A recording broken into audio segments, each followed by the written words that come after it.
I never knew that by declaring my life to be one of love and prosperity, that all my fear thoughts that were hidden in my subconscious, all my scarcity thoughts about myself, I'm not good enough, I don't belong, comparing myself to others. I didn't know that by doing these affirmations and doing personal development, that the next challenge would be doing soul work, which is very different. Soul work is about looking at aspects of yourself that are unlovable and finding ways to heal them and love them by facing them and letting them go. That's the God self work. That's soul work.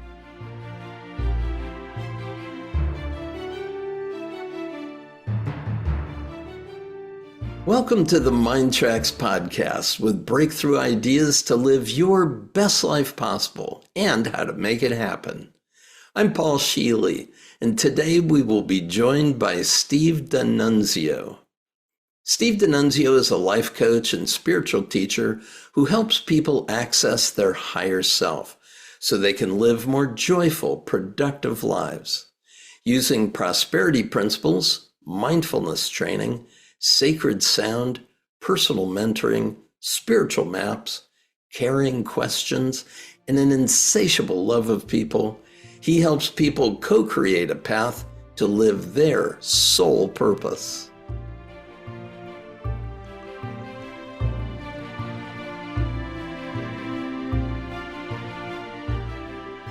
Hello, Steve. Welcome to the MINDTRX podcast. It's really good to be with you, my friend. Super good to see you, Paul. You look great, and it's an honor to be here. Thanks. Well, let's get into it. There's a lot of cool things that you're bringing into the world, have been bringing for decades now. You've been working a lot in the financial industries, helping professionals create really tremendous results, orders of magnitude more than those in the same companies that haven't been studying your work. So I'd like to have you, if you would, set the stage for our listener to understand the study that you did back in 1999 to 2004 and the tests that you ran in 2005 as a proof of concept. What was it? What have you discovered? What kind of difference is it making in people's lives? Yeah, great question. We created a questionnaire working with insurance companies specifically for agents about what was the most important thing to the agent when they were meeting with a client. And what we found was there were 5 magnitudes of responses. And the people that were responding that they were there to create value for their clients were, first of all, the ones and the only ones that really wanted to take our courses, which was really interesting. We found that there certain people were, I sell insurance because I have to pay the bills. And they were always living in fear and they were producing the least. The people that next level that we found were people that all they wanted to do was successfully sell an insurance policy to somebody that day. We called that desire mode. And they were struggling slightly better than the people at that lowest realm of fear mode.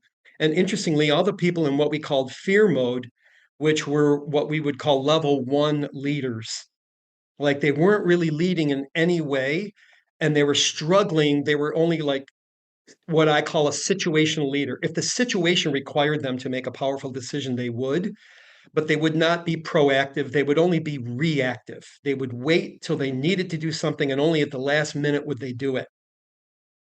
And finally, with that second mode were people that we saw that were slightly producing more, that were in what I call desire mode. They were what I call a satisfactory leader. They were taking more action, but they were not ever reaching the level of their goals. And then we found this interesting third level. They were what I call the status driven leader, and they were in pride mode. They would say things to me like, in answering the questionnaire, I love the business, the people drive me crazy, but I need people to sign life insurance policies. So, you know, while I don't really like people, I like the money. So, and I'm good at it. So I do it. And what we realized was they were a series of personas and facades. They would act one way. They were really smart intellectually. They had high, what you and I would think of as IQ, intellectual intelligence, but seemingly their emotional intelligence wasn't quite as high. The energy that they were running was still about what I call commission driven. And then there was like a line we noticed where we saw people that had a very different set of values. Their internal core values were quite different. We wound up calling them mission driven people.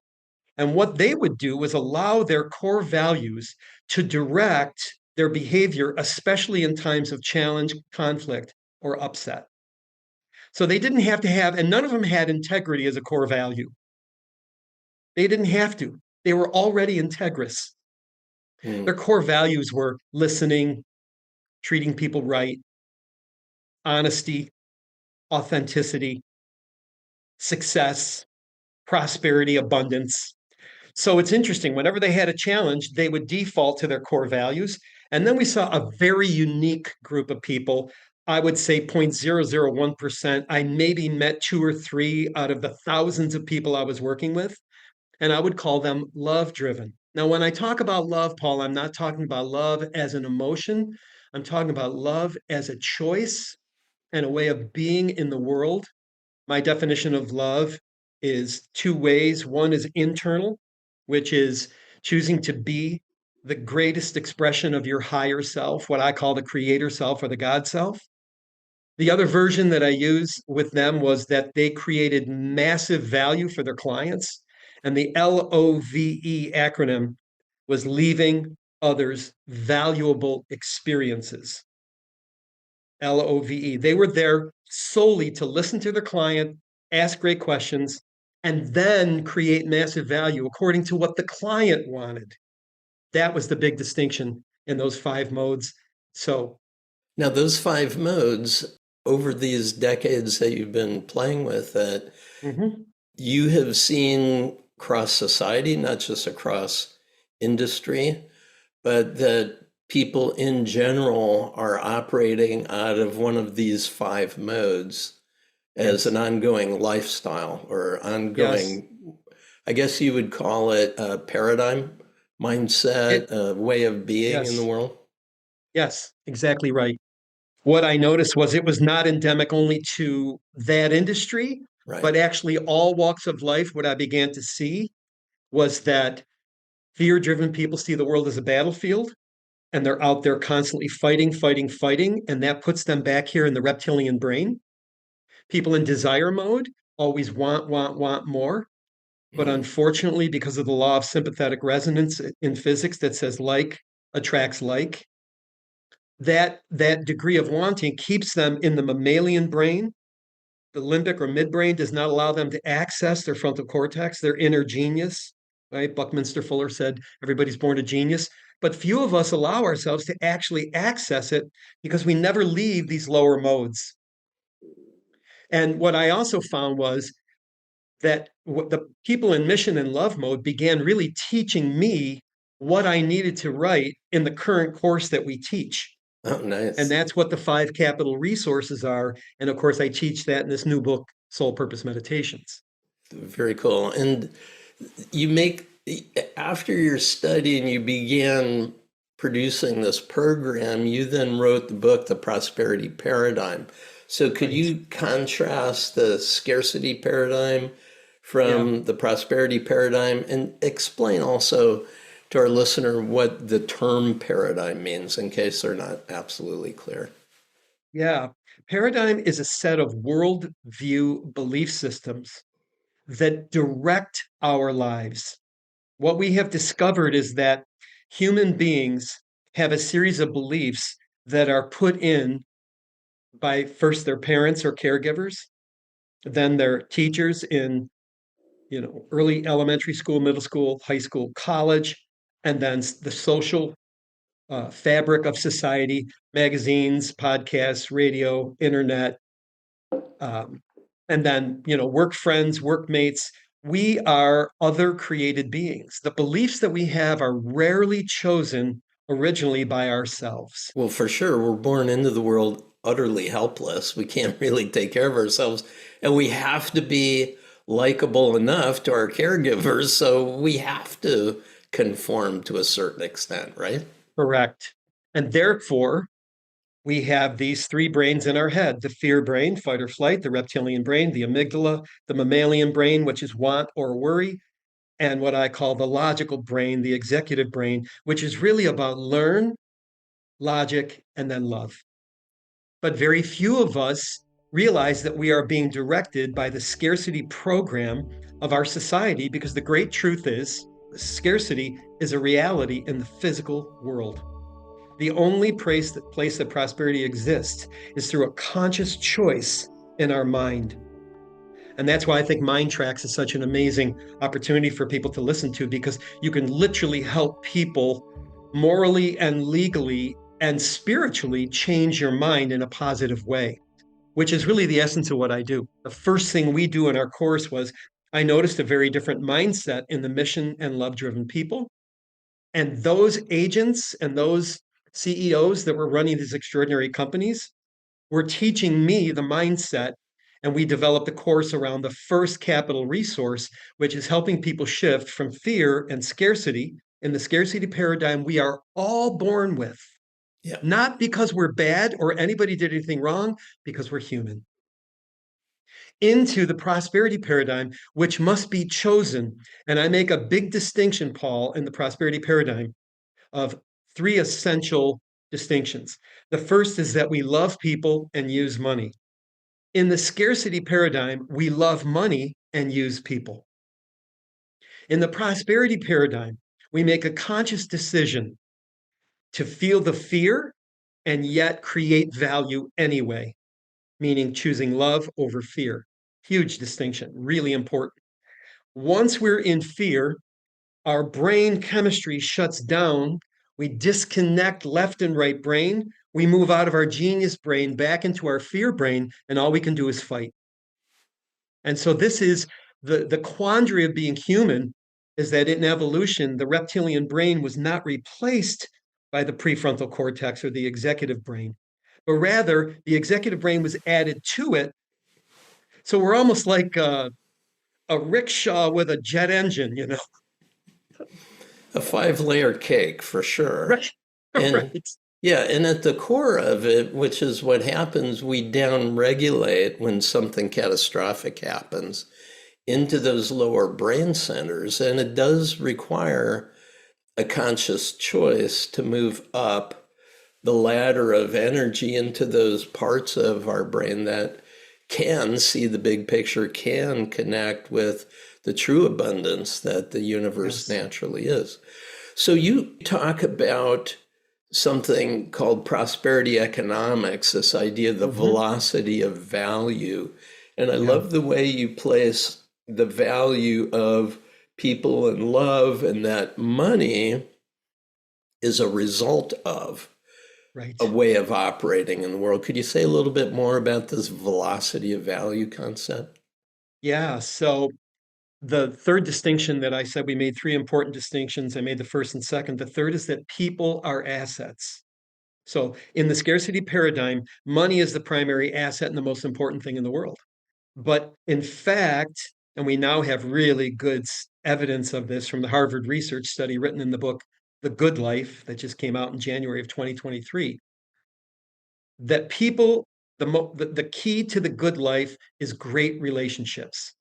So as we begin to see people as assets, and as we begin to develop the heart of servant leadership, which is that creating value for people causes dollars to follow value.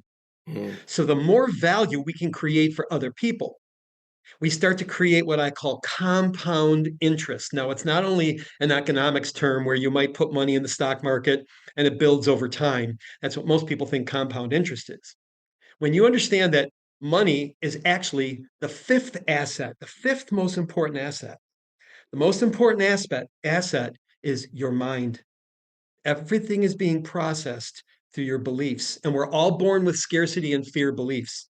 So you must understand first, you have two aspects of your mind here. You have the creative brain and you have the destructive brain. And you want to nurture creative thinking. We have a whole system around that. And I think MINDTRX is a fabulous way for people to begin using some of the paraliminals that you'll talk about in that next segment. But the second asset is your time. And the third is your relationships. And the more you nurture relationships, which are the real key to building a life you love, and by the way, I call soul purpose, is not something you do, it's building a life you love by first nurturing creative energy in your mind, by choosing love over fear, and then making the time to nurture relationships with the right people that you can create value for, knowing that prosperity always follows back from value created to the other.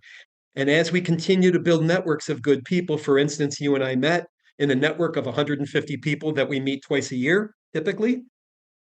And I've listened to, I know you had Joe Vitale recently on, who's another great guy that's doing amazing work in the world. And so you're creating value in these pockets, and the value ripples out in a compounding effect where, like people who are creating more value, draw more value creators, share in ideas together, maximize the velocity of value starts to grow exponentially, and dollars are a effect, not a cause. Our cause is loving each other, leaving others valuable experiences. Oh, that's gorgeous. Yeah, I remember that Joe Vitale said that he wrote a book called Money Loves Speed. So, yeah, velocity is really key. Well, the interesting thing about this, Steve, is when I started my company, Learning Strategies Corporation, in 1981, the very first set of checks that we had printed with Learning Strategies Corporation on it, I had a line of print placed right where I would sign my name, just below it. And the line of print was a quote from the then chairman of Sony Corporation, Akio Morita, and it said, "The only and everlasting source of profit is the creation of value." And so every time I signed my name to send it out, I would reaffirm that core notion. So it's so exciting to me to read the work that you've discovered and have been able to help others really embrace that mind is the thing that creates value. And if we're really on our soul purpose, SOUL purpose, then we're going to be connected to what is the ideal next step for us to take. We're always getting the intuitive, creative downloads of how might I serve my clients most effectively in my next action. So kudos to you. I think it's super powerful. Now, as we were And I also want talking, kudos to you, because when I look at what you and Pete and your whole team have done with learning strategies, and how many great value creators that we love and know and care about, you've helped launch books and you've launched all these amazing programs. And not only are you fulfilled and happy and healthy in your relationships, but you've also become really, really wealthy. Like your economics are really flowing because you're in this compound interest with a group of great value creators, which that's what makes our life rich. It's not the money, it's the relationship capital yes. that increases the velocity of value. And that means other people. Well, people always ask me, "Oh, well, you're at the age of retirement, aren't you?" I said, "Look, I got my doctorate at age 55. My intent is to continue to compound the interest of my value to Love the it. world and keep Yeah. bringing out to the very last breath that I breathe." So, there's no stopping point for the kind of work that we do. Yeah, Beautiful. thank you. You went through the dark night of the soul for Yeah. yourself, and you came out on the other side of it with a new book, a new set of recordings, talk about soul purpose meditations. Could you say a little bit more about what you discovered in that process, not only about your own work, but the way the whole universe works and why you've come out with this next level? Yeah. Thank you. Thank you for asking that great question. I was very, very fortunate to be invited to share the stage with some people that were personal development mavens. And I became students of theirs. And I began applying those principles. And I understood that personal development was a real, real key way of shifting paradigms from fear to love. But what began emerging in me, the more personal development that I did, the more I started to see things coming out of me that were calling to be healed. I never Mm. knew that by declaring my life to be one of love and prosperity, that all my fear thoughts that were hidden in my subconscious, all my scarcity thoughts about myself, I'm not good enough, I don't belong, comparing myself to others. I didn't know that by doing these affirmations and doing personal development, that it would, the next challenge would be doing soul work, which is very different. And soul work, and the distinction is personal development is learning the laws and principles, right? The principles of prosperity, the laws of life and love, and using them to set goals and achieving those goals. It's excellent work. I highly suggest everybody do it. Soul work is about looking at aspects of yourself that are unlovable and finding ways to heal them and love them by facing them and letting them go. That's the God self work. That's soul work. I want to just put a pause in there for a moment because Mm-hmm, very often, even teaching a reading course called photo reading, right? mm-hmm, I mm-hmm, I would always say to people, now this isn't just about learning to read faster. You're going to discover things about yourself, mm, wounds that you have as a mm-hmm. learner, that you're Yeah. not good enough, you're not fast enough, you're not smart enough, whatever it might be.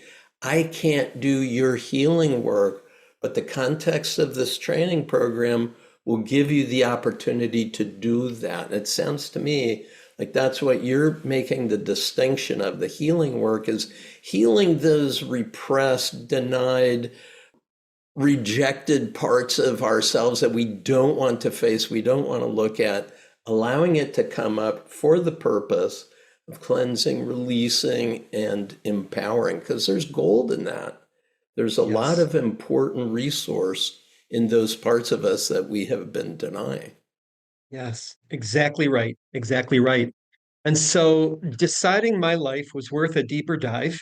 Yay. I started writing the first 40 meditations. I had been reading the Course in Miracles, but the Course in Miracles was so advanced and too advanced for many people. For instance, people that were struggling with money, one of the principles in the Course in Miracles was if you want more of something, give it away. Right. So at a very advanced level, we can make sense of that. But for someone struggling to pay the bills, they're wait, I don't have enough money and you want me to give it away. And so I really realized how useless that was for so many of us.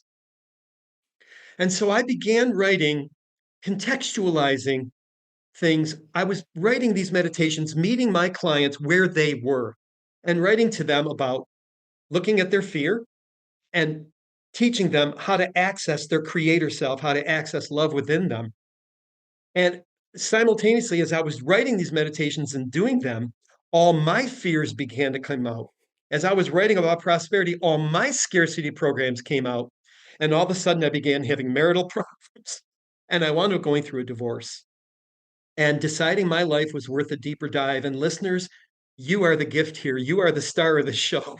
Okay. Your life is worth that deeper dive. That's why we're here, right? We're in Earth School, man. We're in the lost and found, right? So when that stuff starts to come out, that's your soul calling you to wake up. And when the programs start to come out, keep going because that's the golden moment that Paul was just talking about.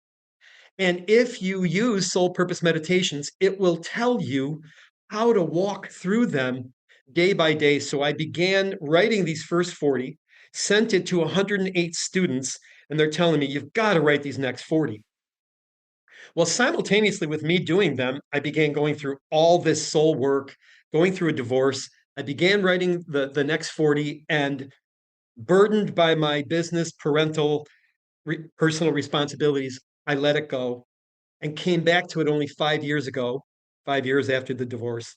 Fell in love with a gorgeous lady and began revisiting it. And these next 40 came through me. They are not channeled work. I want to make this distinction. There's wonderful trance channelers out there, the Seth work and Abraham, and currently Paul Scheele doing some really great trance channeling. That's not as useful as what I did was address the tyranny of my own inner critic, my own inner ego that was telling me I'm not enough.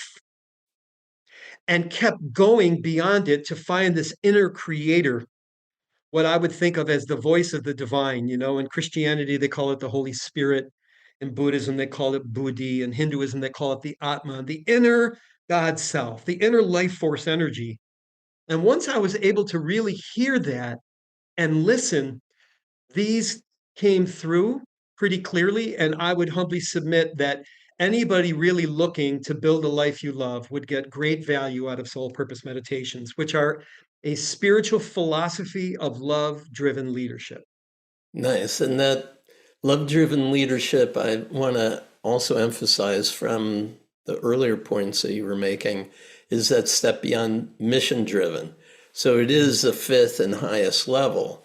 The idea that not only we could aspire to that, but there is a step-by-step process by which we could accomplish that, I think is an important part of the work that you've articulated and are sharing in the world. You talk about stepping through phases as we make a shift from the old paradigm to the new paradigm. You say in phase one, there's discontent, frustration, disappointment. Phase two is willingness to admit the current paradigm isn't working. Yeah. And that's one of the things that you had to reconcile, because you were getting these images or messages that didn't jive with everything else that you were bringing into the world. Step three, openness to seek and implement new attractor possibilities. And I want you to speak to the idea of attractor possibilities. Step four is applying the new pattern, trial and error, see what works, modify, continue. Step five, I love it, persist. Learn, course correct, persist. Stay in it, stay in it. And the sixth step is you successfully arrive. And I think that success isn't a destination that we arrive at, but it's a spiral dynamic of continually up-leveling the life that we're living to greater service, to greater contribution to humanity. So if you would talk a little bit about this attractor concept that I think is the turning point for a lot of us. Yeah, it's really interesting that you latched onto that as a good student of the universe and the world.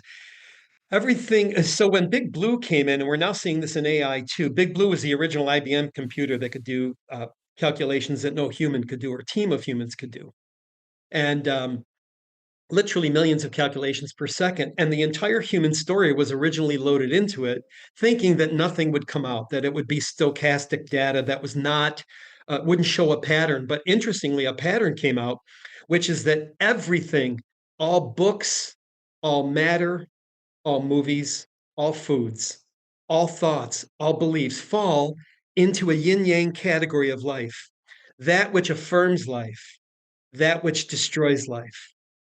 And what we found is when we are attracted to that which destroys life, our genes express differently. This became what we now know as epigenetics, which is gene expression. Why does two sets of twins born with the identical DNA, the positive thinker, the positive attitude always lives longer?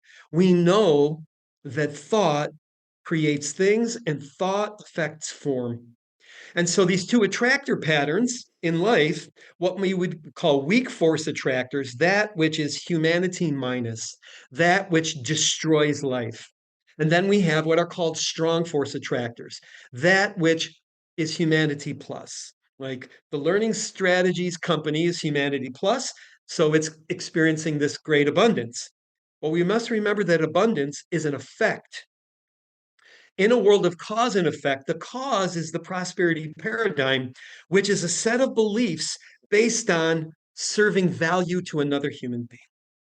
And serving value is this now new model that we see in what might be called conscious capitalism or compassionate capitalism, as opposed to the dark side, the weak force attractor aspect of capitalism called crony capitalism that is unfortunately prevalent in the world today. Well, that distinction of being able to very simply step to the positive side is something that can be practiced with each thought, with each plan we make as we start the day, as we conclude the day. How did I do? Is there some way I could have done it better? And ultimately, the abundance attractor is love. That's where true abundance comes from. Now, you also have a formula, you called it April, Right. awareness commitment, Yeah. pattern interrupt, Right. reality statement, instant Right. prayer. I'm Yeah. assuming that L stands for love, but Yeah. It's love. But so again, it's love, not as an emotion. yes, I love that Yeah. distinction. Hmm. Love is the fundamental attractor pattern, the thing that Yeah. holds coherently the Yes. universe in place as we know it. Yeah. And we can Yep. emulate that, which is the Correct. great opportunity that we have. So for as we're wrapping up, could you Hmm. walk us through this formula as perhaps a way that each of us might practice this up leveling of our consciousness to reinforce the prosperity paradigm in our lives and really create the abundance, eliminate the stress, step into the abundance that's available to us all? Yeah. Let's just start with awareness. Awareness of being is called consciousness. Not many people understand what consciousness is. As a doctor, you know that in the allopathic or traditional medical community, consciousness means the patient is awake and before he has regained consciousness, right? Now he's unconscious. Yeah. That is not what we mean. What we mean is the awareness of who I'm being, who I am. And so awareness really is looking first internally at the only two qualities of thought. The weak force attractor thoughts are called fear, and they show up as scarce thoughts. I am not enough. There's not enough money. There's not enough hope. There's not enough time. There's not enough good people. There's not enough jobs. There's not enough trust. It's this endless not enough, not enough. And as we project that energy, we are electromagnetic frequencies vibrating a Wi-Fi signal constantly through this physics law of sympathetic resonance that then therefore generates back to us a reality that confirms the not enoughness. That's a wonderful thing about mind. It's always running ahead, trying to validate whatever thought we're holding. So, yeah, Indeed, yeah. indeed. And the problem is we have in our subconscious mind all these weak force attractor thoughts that make us feel weak about ourselves when in fact you're the creator of the universe because you're creating your own reality. So the first piece is awakening to your own awareness and simply choosing love over fear. Now, that is not it's simple to say, but I want to give you the principle that we teach to do it. Here's the principle. Hard easy. And it says this: every second you face a decision, every second, if you take what appears to be the hard path, the hard choice, you make the rest of your life easy. And all we're asking for people to do is a 1 degree shift, not 10 degrees hard, just 1 degree, because that hard, easy thing you know you want to do and need to do will set you free. Discipline is freedom. Now, to my ego mind, discipline is punishment. To my creator mind, to my God self mind, to my higher self mind. And remember, love is choosing to express your higher self. Love is creating value for another, knowing the dollars, abundance, prosperity follows value back to me. So the first piece is awareness, being aware of my negative thinking and taking ownership. I'm done with it. I'm ready to do something about it. I see it. The second is interrupting the pattern interrupt. The third is reality statement. That means an affirmation and an intention. And I think that's where you can go with MINDTRX is so powerful because what it's doing is it's putting these new realities, helping you implant these new realities in such a positive and beautiful way. Exactly. At the beginning of every paraliminal listening session is stating your intention. Beautiful. So that is the reality statement. Once you've done it, you're already attracting to you the resources necessary to realize it. Yeah. And remember, folks, it takes a little bit of time. It takes time to change. Now, I know that change is scary, but remember, the law of change says we're all changing constantly, right? That the only changeless thing is change, but you have a choice of which direction to go. There's only three directions: up, down, down, sideways. Up is called choice. You can choose. Sideways is chance. Ah, I can't help it. Life is a bee and then you die. And the only thing inevitable is death and taxes. That's chance. That's the same paradigm you're currently running. And then the bottom paradigm is crisis, right? Do nothing and let the crisis that is in front of us keep going without taking any positive action. You create your own reality. And that's why when you're practicing April, you're changing your mind. You're changing the reality. And MINDTRX can certainly help you do that, as can soul purpose meditations if you choose to move. So we got the intention, that's a reality statement. Now I is instant prayer. Yeah. So what is instant prayer? The choice? That's where you're using the power of the spoken word and affirmations, All right. especially within your own mind. You're changing, I can't do this. I can't, to, how can I?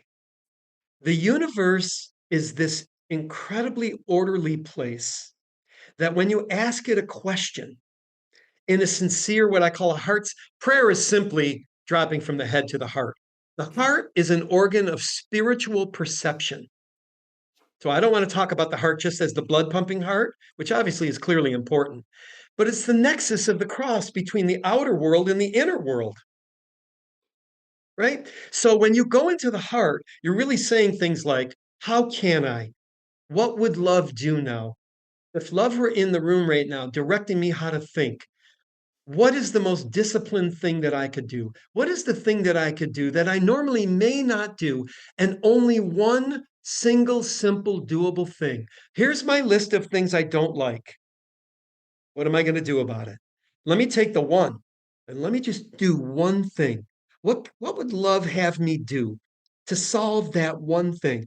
Who is the person that I could create value for? Who could I ask how they would do it? So instant prayer is really understanding that your life is created, you exist through language, ontologically, which is the study of being, right? We're always speaking to ourselves. What's your inner dialogue? If your inner dialogue is, I can't, you're right. If your inner dialogue is, how can I? Instantly questions open space and a new possibility begins coming as long as you're practicing hard easy. And only 1 degree shift, not 365-degree shift, because that's just going to bring you right to where you are. 1 degree each day. Super powerful. And at this moment, this is where you drop the mic and leave the stage, because you pretty much nailed it. It is instant prayer really is opening to the resources that are abundantly with us at every moment in time, and they're not somewhere out there. They are within. And the guidance of, for example, as you said, who might I contact? Who might I talk to? What might I read? What energy might I get into that can make a difference at this moment? Then the answer is always right on the heel of that question. We have to formulate the question. You are always in a mind track. And our society right now has a bit of an illness going around, which is our social media is its purpose and its intention is not for you to live a life you love. It's to get you to click more and more and more on what they're feeding you. And it's become a race to the bottom of the brainstem, as Tristan Harris says That's a in good The one. Social Dilemma, right? All right. It's a race to pull you back into fear and fight or flight mode. And so everybody's walking around. They've been hitting their pain points over and over because marketers keep hitting your pain points. Everybody's walking around in pain. Everybody's pretending they're a guru. Everybody's pretending they have all the answers on social media. But in fact, all the answers lie within you by accessing what I call not waiting for the descending God to save us, but rather to awaken the ascending God self within you through the power of love, which is the L in April. Gorgeous. Steve D'Annunzio, super cool to be with you. Thank you so much for all that you shared.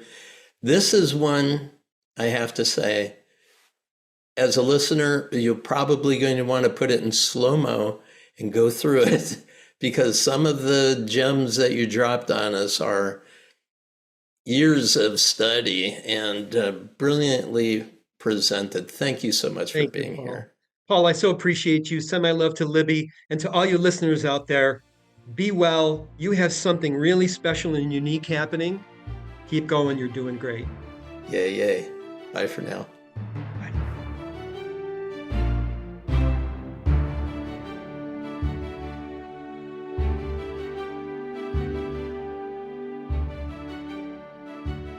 I hope you enjoyed our conversation with Steve D'Annunzio. You can learn more about Steve at www.missiondrivenadvisor.com. And now in the second part of the podcast, it's just you and me. I'll tell you how to use the Paraliminal sessions in the MINDTRX app to easily handle obstacles and move toward the success you want, especially as it relates to Steve's message. If you're new to the relaxing Paraliminal audio sessions, they use breakthrough technologies to activate your whole mind in only 20 minutes to help improve any area of your life. Let's get going.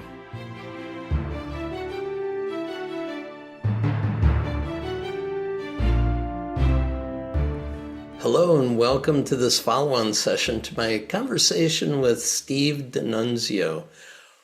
Wow, there was so much great information that was presented by Steve and a lot to live into. So this is our opportunity to really look at how can we embody moving, shifting into the prosperity paradigm by following our soul purpose. And I broke the session into several different components that you might consider working on to embody for yourself. Certainly, anytime that you see something or hear something in a podcast that resonates with you, make a note of it. And you can always ask the AI on the MINDTRX app, hey, if I want to listen to some Paraliminals that will help me with this, what's recommended? And then you'll get a really good list of Paraliminals that could support you in gaining access to the resources necessary to live into that idea. So I broke it into these concepts. First is, how do we shift away from fear? Secondly, how do we stay in a cycle of growth and development into the prosperity paradigm? Third is, how do we fully step into the abundance that's available to us? And finally, how do we attract the results that we're seeking to create in our lives? Now, while I would probably be wise to just give you one to listen to, I'm going to recommend several and say where I would start. So when we talk about shifting away from fear, the three Paraliminals that come to mind right away, first of all, overcoming overwhelm. When we're overwhelmed, we're downregulated, we're in that fear-based part of our brain. It's very difficult to get out of it. So in order to do that, overcoming overwhelm is a great way to go. Nextly is anxiety-free. So as we look at our future, we see an unobstructed view of what's possible for us, rather than taking the fears from our past and setting them in front of ourselves in order to think, ooh, I'm not going to be fully resourced to be able to accomplish this. And the third is fearlessness. And fearlessness is a way of stepping into this day, knowing that I'm fully resourced to accomplish what it is that I truly desire. Now, if I were to say, in terms of shifting away from fear, what would be the most effective? I would say waking up with fearlessness is probably the one that I would start with. But again, based on where you're at and what your mind is tending to do around concepts of fear or not enoughness, then you can make that shift. You can make that choice. The second area that Steve and I got into is this idea of being in a cycle of growth that's shifting us from the scarcity mentality or mindset or paradigm into a prosperity mindset, paradigm consciousness, recognizing that we are fully resourced to be able to accomplish what we desire. So the three paraliminals that I feel really work on this idea of staying in a cycle of growth and development. First of all, one is called new option generator. That's the feeling, as he talked about, you've got a choice to make. There's the hard one and the easy one. You don't want to necessarily go the hard route, but that 1% shift is really going to help you make the rest of your life easy. Got to do it. So you're stuck between a rock and a hard place. New option generator really clears the way for you to be able to make progress. The second paraliminal in this area would be self-actualization, recognizing that we move up this pyramid to living a self-actualized life. Every step along the way is a step of sufficiency. Recognize that your basic needs, your self-esteem are in place and you can self-actualize. And even beyond self-actualization is self-transcendence. And I think in Steve's story about going through his dark night of the soul was a story of resurrection, death and resurrection into the life of abundance that he knows is available to him.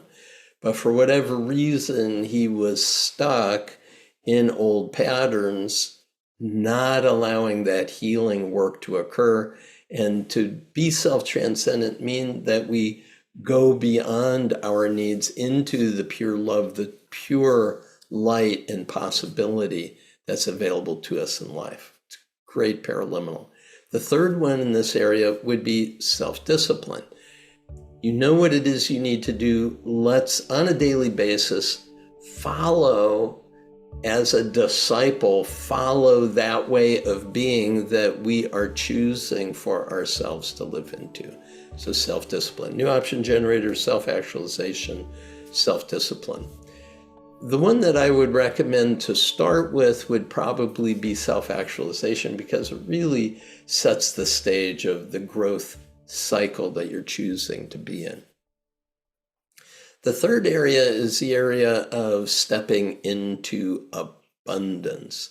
And here, there are three that I really love that can help tremendously. The first is prosperity. I have to say the prosperity paraliminal is one that I recommend probably more than any other, because it really is the essence of paraliminal technology, that the resources that we need to take the next step are within us already. It's a matter of gaining access to those. Prosperity is really about that.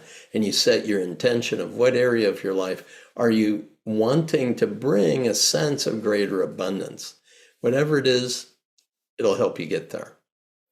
The second paraliminal in this really deals with the idea of sufficiency, that the universe is always giving us what we need in a sufficient quantity to live into our life's purpose. And that paraliminal is called Soul of Money, that I did with Lynn Twist. It's based on her book, Soul of Money. Great resources, really powerful paraliminal. The third is wealth motivation. Remember the idea that the only an everlasting source of profit, or we could say wealth, is the creation of value. So the more that you're in that concept of, well, how can I live my life today to create value for those I serve? Now you're on it. You're really on it on a daily basis. So prosperity, soul of money, wealth, motivation, all really good in terms of helping us step into a life of abundance. Now, the fourth and final area that I felt was a strong topic within the dialogue I had with Steve was attracting the results you seek. A friend of Steve's and mine, this person who initiated the Transformational Leadership Council that Steve and I are both members of, Jack Canfield, collaborated with me and created a paraliminal called Living the Law of Attraction. A lot of what Steve said was about the attractor factor, the idea that we're either minus humanity or we're plus humanity. And depending upon which side of the yin-yang model you fall in, you're going to resonate to and end up producing that result. So living the law of attraction says we're going to focus on plus life, adding to life, creating value, bringing our true gifts and talents into the world in service for this greater purpose that we live. Law of attraction, powerful paraliminal. The second one is positive relationships, specifically session B, which is being able to attract to you and surround yourself with those positive thoughts, ideas, and individuals who really are supportive of what it is you're choosing to create. And Steve talked about that today. Who could I call to help break through on this particular area? Neat thing about the MINDTRX app, which Paraliminal will help me break through in this area, and then you've got it built in. So play with that for sure. Positive relationships, session B, really great in terms of creating attracting the results that you seek. And the final one in this is finding treasure. It's this idea that around us are abundant resources. And when we get off the lens of scarcity and we put on the lens of abundance and prosperity, we begin seeing all of the possibilities, all the opportunities to take a step forward to create the life that we truly want to live. So in attracting the results you seek, I have law of attraction, positive relations, session B, and finding treasure. Where would I start? I would say living the law of attraction would be a great one to start with. Or you could start with finding treasure. Either one would be really great. Certainly, living the law of attraction sets the stage of what does it mean to be vibrating energetically at that level that you're putting out into the world that which you seek to receive in abundance back to you. Well, it's been fun. It was a great session that I had with Steve D'Annunzio. I hope you enjoyed it as much as I did. Thanks for being here and being a part of the MINDTRX podcast. Peace and blessings. Look forward to seeing you soon. Bye for now.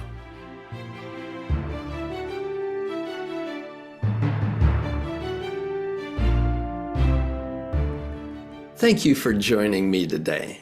I applaud your willingness to maximize your potential. You can easily use the Paraliminal audio sessions in the MINDTRX app to stimulate your non-conscious mind, that is, your inner mind, to reduce any resistance in your life and to propel you toward the success you want. Go to www.mindtrx.com/go. These amazing audio tools have helped millions, and I encourage you to bring them into your life today. Be sure to be back for more episodes of the MINDTRX podcast.